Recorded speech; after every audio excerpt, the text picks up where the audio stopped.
ভালোই দিন কাটাচ্ছি। খুব গরম পড়ে গেছে হঠাৎ করে, কালকে হয়তো চলে যেতে পারি, কারণ আগের রোববার দিন এসেছিলাম রাতে, মনে আছে। আর হচ্ছে সোমবার দিন গেছিলাম, যেহেতু চৈত্র সংক্রান্তিতে থাকতে নেই। আবার মঙ্গলবার সকালে চলে এসেছিলাম পয়লা বৈশাখের দিন। আজকে হচ্ছে রোববার, তো কাল কিসের মতো সোমবার, তো অনেকগুলো দিনই থাকলাম। আমার বর তো চলে গেছে বৃহস্পতিবার দিন, তো থাকলাম।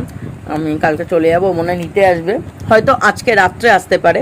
তো রাতে খাওয়া দাওয়া করে কালকে চলে যাবো, আর না হলে কালকে আসতে পারে, দেখা যাক কী হয়। মানে ফাইনালি জানাইনি, ওটা কাজ আছে সেই অনুযায়ী।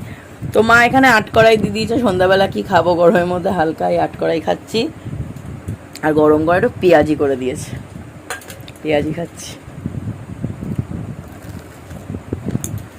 মেলাটা ভেবেছিলাম যাবো একবার, মা আজকে বলছো চল, গরমের মধ্যে কোথাও যেতে ইচ্ছা করছে না। আজকে